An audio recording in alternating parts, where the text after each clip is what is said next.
DoggieDiamondsTV.com. Yeah, what it is, people, it's your boy Doggie Diamonds. Yeah. Y'all see who on camera?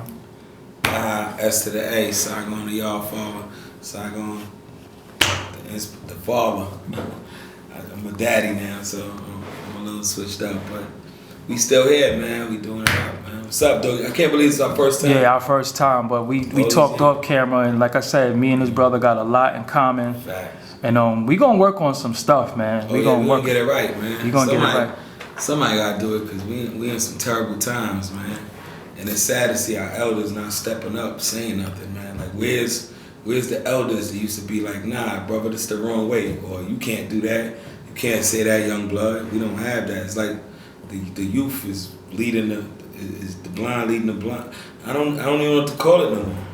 For you, have you always been conflicted between helping people and just saying, yo, man, I don't know what to do? Since I was about 17 years old, and I got my knowledge of self. When I say knowledge of self, I don't mean it as like no Islamic shit. I mean knowledge of who I am and my purpose on this earth. That means knowledge of myself, knowledge of who I am. And I got it at a young age in prison. You dig what I'm saying?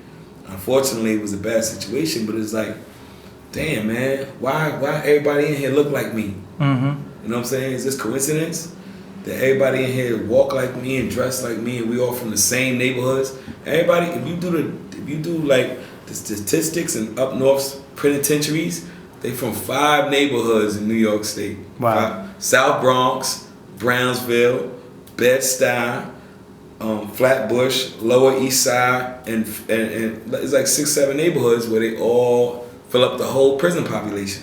That's not a coincidence. So I'm like, who's the mastermind behind this shit, and why is this shit happening to only us? Why are we being targeted to fill up these prisons? And it's a big scheme. It's gonna take us to get out of that shit. Like, it's so sad that you could meet a person, and an adult, not just a person, but an adult, and they still don't realize that genocide is happening to them today. Yeah. The genocide is happening right into this day. They don't understand why there's 20 liquor stores in their community. And if they do understand, they turning a blind eye to it.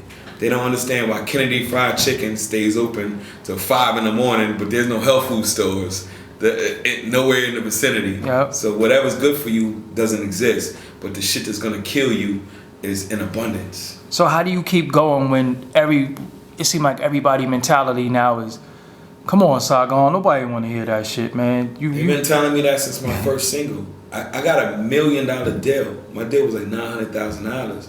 I had Just Blaze, I had Hip Hop and G, I had every setup you can get, and they waved the fame carrot in my face and told me, yo, do this and you're gonna be popular, you're gonna be the next guy. And I went in there, I made a song called Pain in My Life. And I said, I want this to be my first single.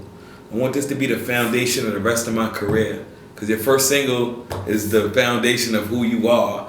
How people meet you, you know what they say, the first impression is your best impression. I wanted people to know that I'm serious about my people, and I care about my people.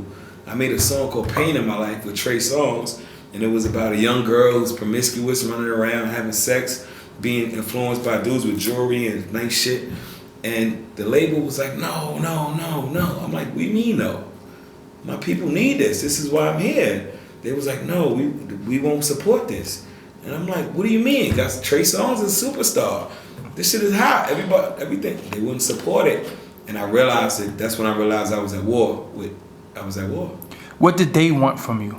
They wanted me to go get high, go get drunk. Shit that's detrimental to the growth of our people. Did you ever make a record like that and they was like, this is it? Honestly, I made that before I got a deal. Okay. I made that to get the deal. Okay. Because I knew, you know what I'm saying? When I came out, 50 was everything. 50 was the only thing moving on the mixtape circuit. So I had to figure out, damn, how do I swindle my way in to get to the point where I could speak to these people? So I had to go make a few of them gangster records, let them know. I did Come Again on Smack DVD. I used to be doing the guns in the video. I did all that shit, even though that was a plot. It was a maneuver. Because I'm like, once they put me on a scale where I could talk to the masses, I'm going hard. I'm doing something real. I remember seeing Malcolm X with a megaphone on the corner in Harlem trying to get 300-400 people like this. Yo, come here, I need y'all ears. And you gonna put me on the radio where I'm reaching millions of people and I'm gonna say the wrong shit?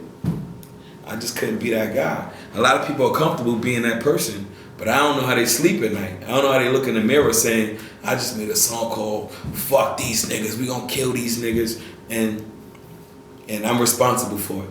Meanwhile, these kids are going to jail. These little girls are all fucked up in the mind. They don't even understand what it means to be a woman, and I'm responsible for it. I'm the one fueling it. I can't be me. It would never be me ever as long as I'm a man. So what about the people who are going to say, oh, Saigon, cut it out, man. You don't have beef with Joe Budden, Prodigy. Well, you fought, you was on Love and Hip Hop. What you want to say to them? You know what I want to say to them? First of all, everything I do and it's calculated. Every move I ever make is calculated.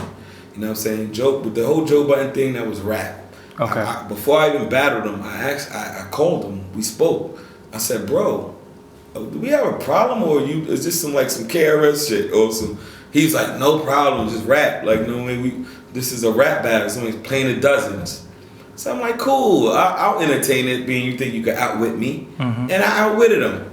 I did it. I said, boom, fuck it. If it's just rap, because the first thing I was looking for him, you ask him.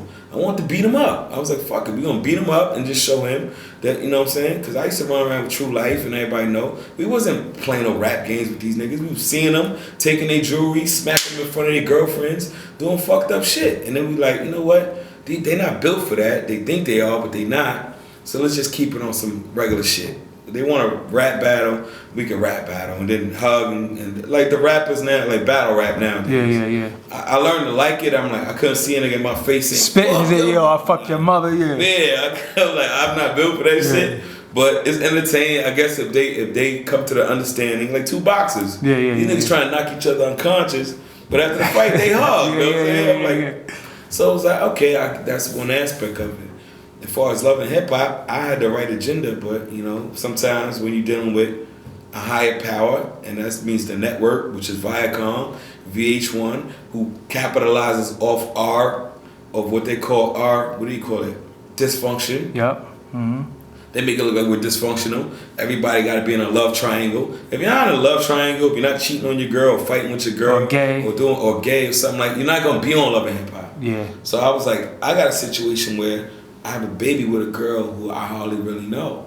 So this demographic is perfect for it because I still take care of my son, even though me and this girl was irresponsible, both of us, not her, not just we were both irresponsible. We known each other, but we known each other for 7 years before we had a baby, but we probably weren't ready to have a baby, but we did. So now that we have a baby, let's raise this baby the best we can. So he grows up around love. But Love and Hip Hop is not about love or hip hop. Yeah. It's about, you know, sneaking around, who's doing who's fucking who behind who's back, for ratings for some guy at Viacom that we'll never see to send his kids to Ivy League. Meanwhile, our kids fuck around, gotta have a fucking jump shot, or run a 4.4 to go to college. You know what I'm saying? And it's a design, man. And it's just sad that we don't have no elders. And when a person like me speaks up, they say, I'm hating or I'm mad because of my career. I'm very happy with my career because I came home from prison, Doggie. Yeah. I never thought I'd be on HBO on a #1. People don't even recognize my resume. Yeah. I came home from prison and got a fucking $1 million deal with Atlantic Records. I got a multi-million-dollar publishing deal with Sony Publishing. I was on HBO, the highest show ever rated, on one of the highest shows on HBO. Fucking, I went and now I got this fucking thing around me. You got a Jay-Z feature too. I did a song with Jay-Z, fucking Coogee Rap, Faith Evans, Coogee Rap, Big Daddy Kane, all my heroes. I got to hug my heroes and talk to them and pick their brain. So I overachieved by 1,000. Yeah. But you let a nigga tell it and he'll tell you I'm a failure. I'm like, so you gonna tell me how my life was supposed to be? Oh, you ain't Jay-Z though. Yeah. I never wanted to be Jay-Z. I don't even want that much money. Did you ever get a chance to resolve your differences with Prodigy? Nah, not with Prodigy.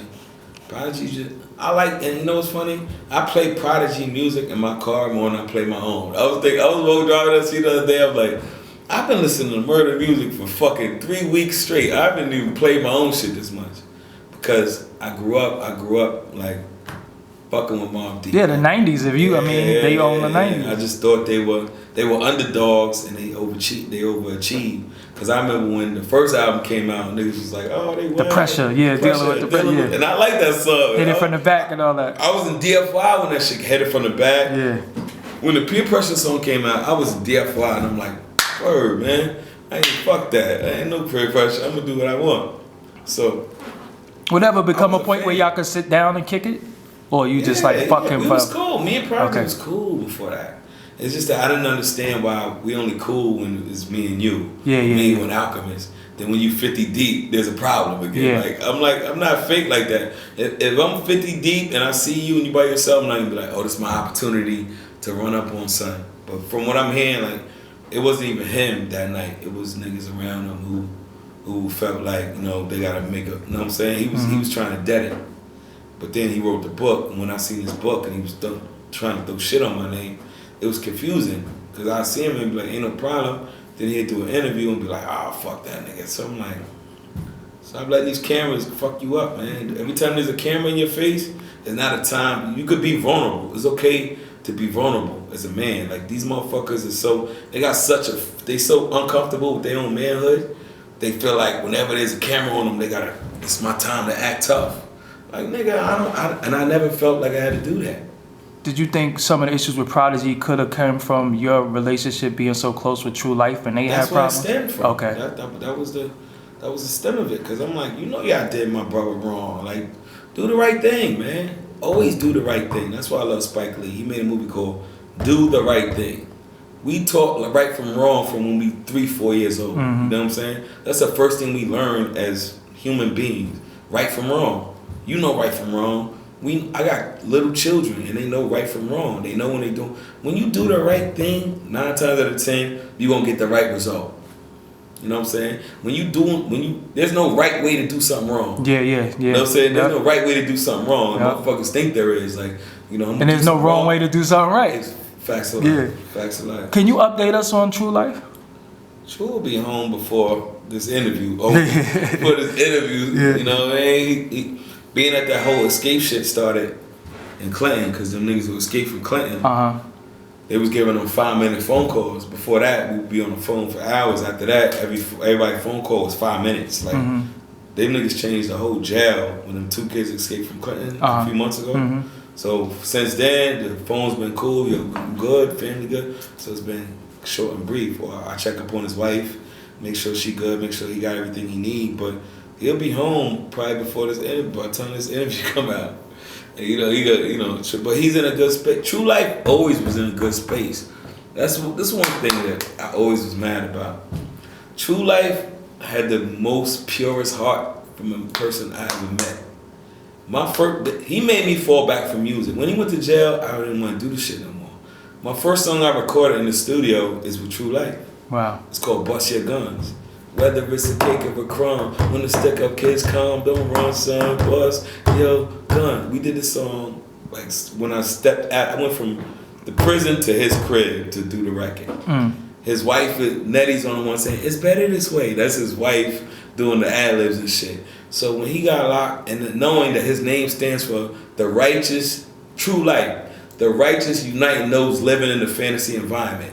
So he been on some, we gotta wake these kids up. His whole beef with Jim Jones was about Jim trying to make everybody become Bloods. Like, nigga, yo, we blood and Crippin'. And he like, yo, my nigga, you telling niggas to be gang members. Like, you got influence. Don't do that.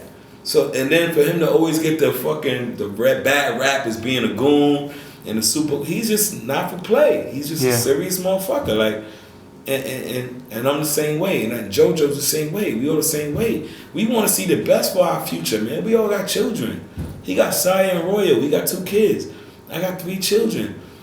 I don't want my kids growing up thinking this cool to pop perk and do pills and drink fucking promethazine and whatever. I don't want my kids thinking that, and I'm not gonna influence that. If you not, I tell every rapper this. If you ain't rapping about something that you would want your kids to hear, then you fucking playing. You violating.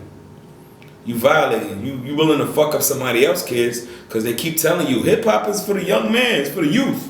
It's a youth game. So if you willing to do that, then you'll do it to your own fucking kid. If you ain't willing to tell your own kid that shit, then you willing to fuck up my kids while your kid do something right, then you don't give a fuck about my kids. And fuck you. You deserve a bullet. You deserve Malcolm X's bullet. You was quoted as saying you wanted to punch Rick Ross and 2 Chainz in the face at one point. And I know what? I ain't got no. I actually don't have no. I never had a problem with Rick Ross. I never met 2 Chainz. I don't know them. But I was doing an interview with one of those higher ups, and I understand it. That's all they target. So even though I'm sitting there dropping supreme knowledge, they need a headline.